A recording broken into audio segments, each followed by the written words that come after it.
I'm kind of buzzing now because I just left my daughter's school where they have like World Book Week, and I did like a reading of one of my books that I wrote, like a kid's book called Freddie the Flamboyant Flamingo, and I also just read some Quentin Blake stories, and it's something I would normally be really scared to do and I would put off, but I'm really glad that I did it now. And sometimes I think it's good to push through the fear and then come out the other side and prove to yourself that you can do things that you're freaked out by. And it's silly because it's a group of 7-year-olds, but just getting up in front of everyone and reading, to me that's like a really big deal.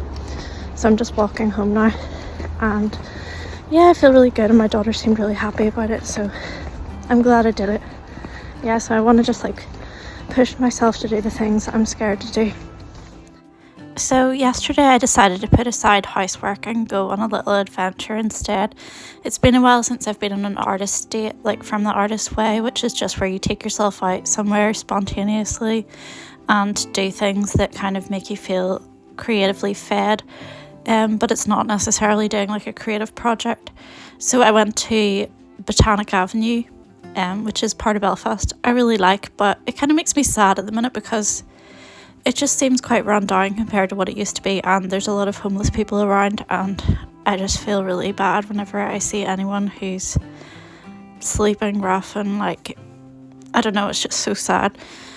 And then so this is just like a little view of the street. There's like different cafes and restaurants and stuff. I like the Starbucks in this area because I like the way it's kind of gotten upstairs, that has a balcony, and you're tucked in when you're sitting there, so you can see across the street, and it looks particularly nice in the autumn. But I always like this area because it's like a student area, and there's a lot of like good vintage and charity shops and bookshops, and I just find it like an inspiring place to be, and I have a lot of good memories from when I was younger here. This is just inside the Starbucks.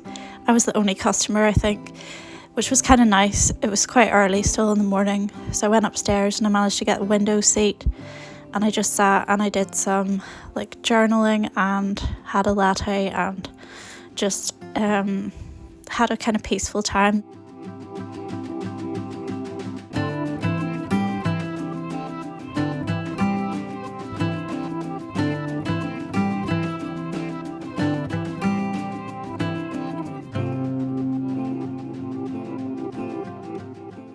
And I like the bookshop across the road. It's called No Alibis, and it's like an independent business, and the man that owns it is really passionate about what he does, and I've got some really good books from there. And they also host different events as well, like readings and things like that. Usually they're at night time though, from what I've seen, or whenever my kids are with me, so I haven't been to one yet. And I don't know why there's so many like derelict buildings outside now. It sort of makes me sad when I see old buildings that were once like really kind of grand and beautiful, and they've just like been left to fall apart. And then I just did some journaling, and then I wrote out a little bit of a book that I'm working on by hand because I didn't have my laptop with me and I'd forgotten to charge it. But sometimes it kind of feels nice to just write with pen on paper, and it's slower, and I knew I didn't have that much time anyway because I had booked to go to the Gogh Immersive Experience after my friend Emma had like mentioned it to me, and I'd remembered that I'd seen it online and it looked really good. And it just sounded really like unique, so I really wanted to go. And then I decided to go while the girls were at school so I could properly read all of the signs in it. I would like to go with them, and they probably would appreciate aspects of it, but I didn't think I would get the chance to read anything, because even if we go to the museum, if I try to read like the titles of the paintings, like I don't even get to take it in because they just kind of rush you around. So it's just a different experience with kids. There's something kind of special about being alone in a cafe. It just doesn't happen that often, and it's just like, I like background noise too, and it doesn't bother me when other people are around, but it's kind of nice to get to pick the seat you want, and just like to have music playing and have a different view. And I just like to kind of have a different outlook than usual, like because I tend to write at my kitchen table when I'm in the house, and I usually end up staring at a pile of laundry while I'm doing it. I do have like colourful things on the walls that sort of inspire me, but it's just, I think a change of environment does like so much good whenever you're doing like a creative project. And I know that going out for coffee can get expensive, but I'm sort of paying for the whole experience, not just for a cup of coffee. And I tend to like stay for a couple of hours whenever I go to a cafe and just like read or write and clear my head. And I wouldn't often get like takeaway coffees. I suppose it's worth doing if you're going for a walk, but I always think I can make my own coffee at home, and I tend to bring it with me when I go out. But it's just if I want to sit in a different environment that I tend to go to a cafe. After that, I had a quick look in one of the charity shops before I had to leave, and I found a really cool jacket. I love finding unusual, quirky things, and especially vintage things in charity shops, and I always seem to find good stuff in this area. I guess I'm getting a lot of like students kind of clothing, so it's more adventurous.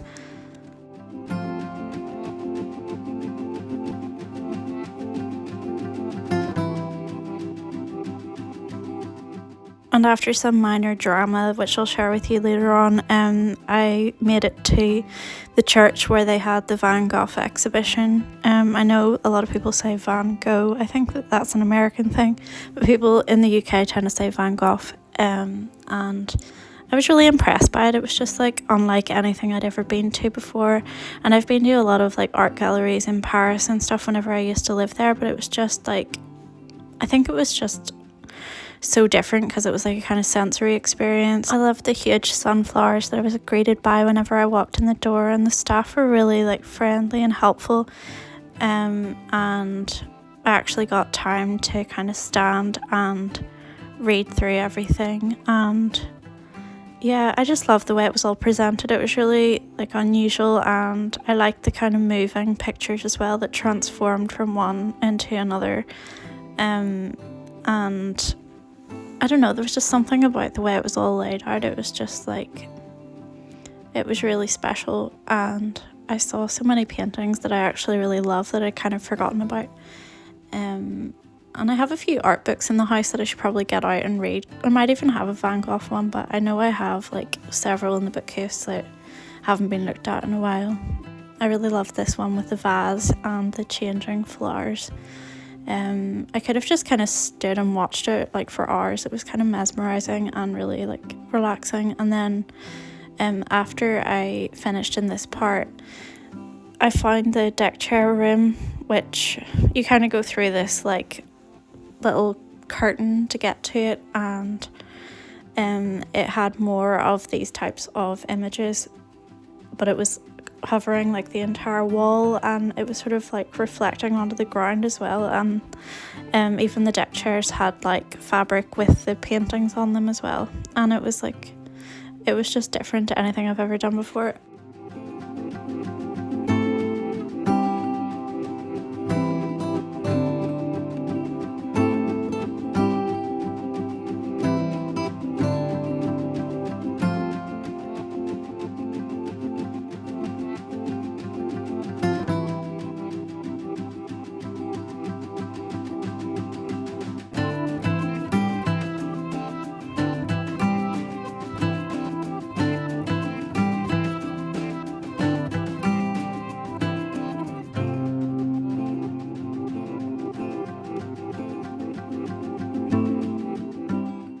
And this was the deck chair room. When you walk in, you just pick a chair to sit in, and you kind of like recline on it, and you just look around you at all of the moving images, and there's like quotes that appear on the walls, and they have like peaceful music playing, and it was just such a nice atmosphere. And there were quite a lot of people there, but it was really peaceful, and they were all just sort of sitting like gazing at the pictures, and it was like a form of meditation. I could have sat there for hours if I didn't have to like go home and get the girls from school, but also I think it might be an hour or something that you can spend in it.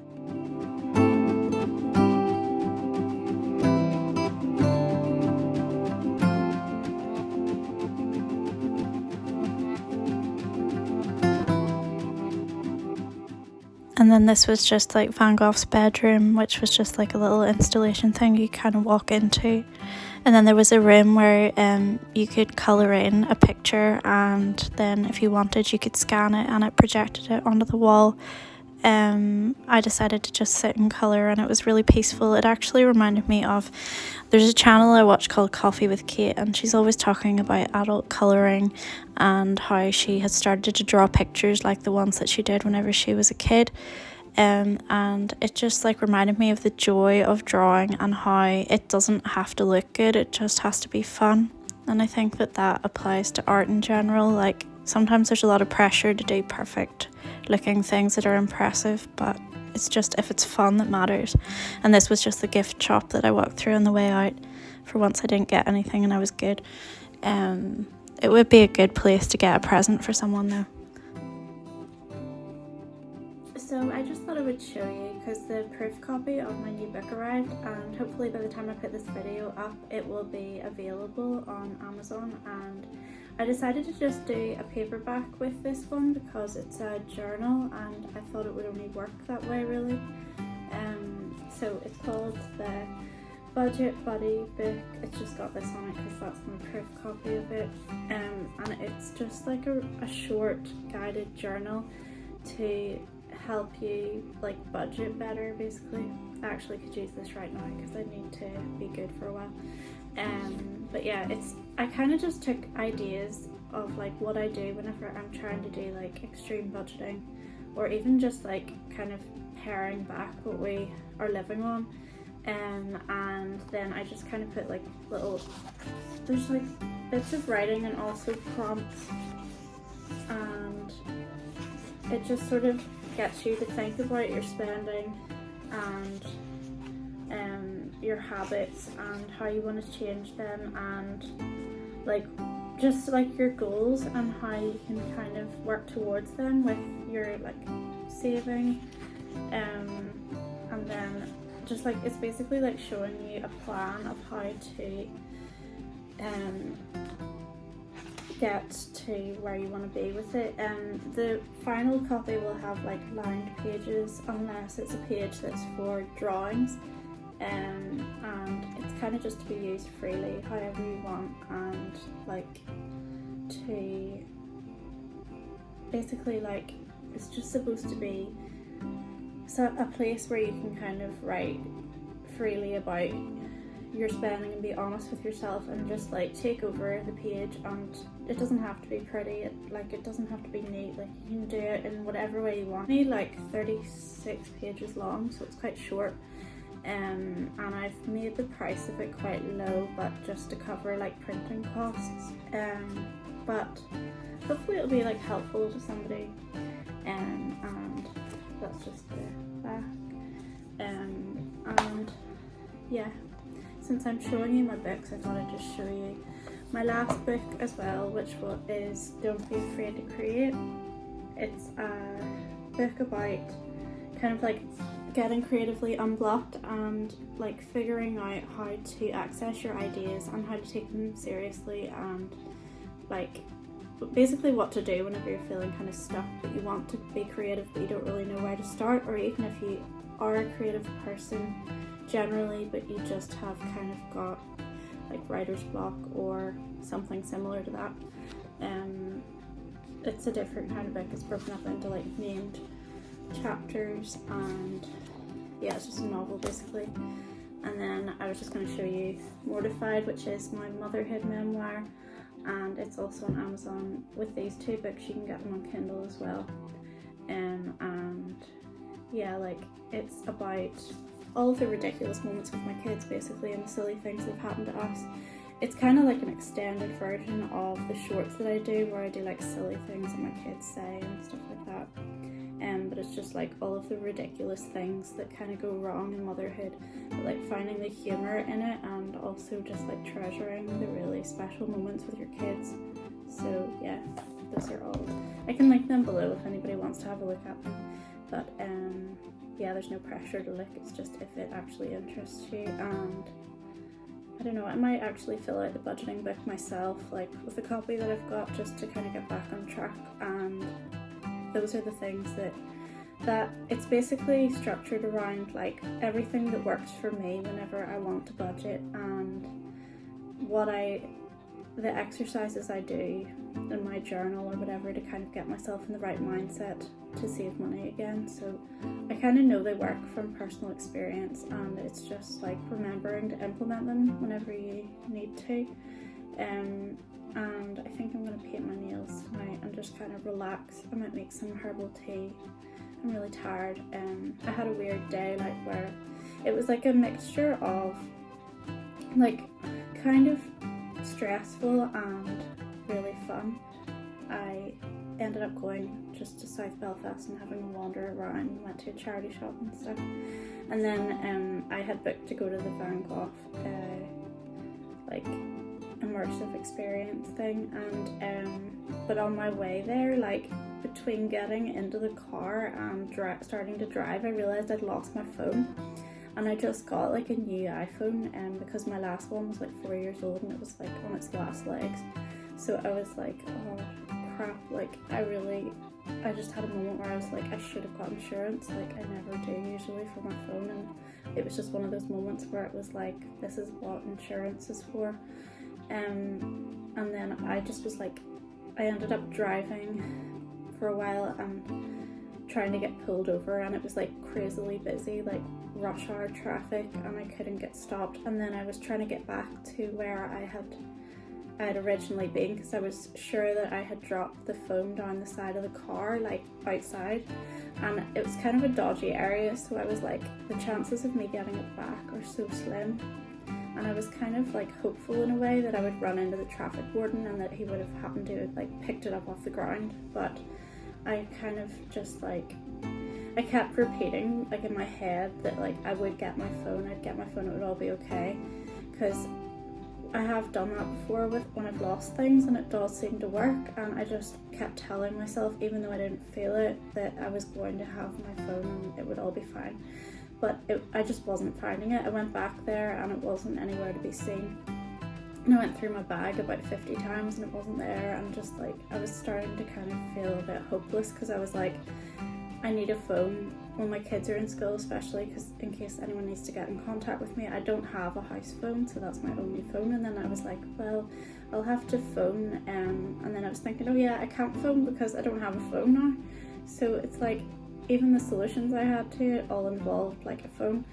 But then I went round like under every seat in the car, and I was just like looking everywhere, and then I just like randomly walked around to the passenger side, opened the door, and it was like tucked in behind the seat in a place where I'm sure I looked and it wasn't there, but it had like magically appeared, and I was just so relieved.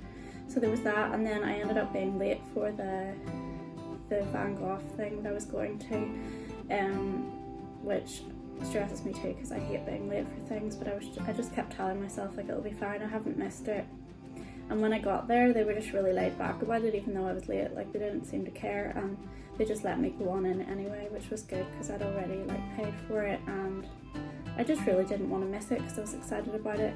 So once I got in there and like everything kind of calmed down and I enjoyed that, then it was like it was a calmer day after that. But just, I was trying really hard to not let myself get in a complete flap, because I do tend to do that if something like that goes wrong. But I just kept telling myself that things would work out okay, and they did. And like, it's all kind of minor stuff in a way, but I also can't afford to get another new phone. So yeah, I'm just really grateful that I found it and that everything kind of worked out today. And yeah, it was just like one of those days where I kind of felt like the universe was like watching over me, and like it was on my side or something. So yeah, and I hope you had a good day with no drama, and yeah, thanks for watching, and I'll talk to you soon.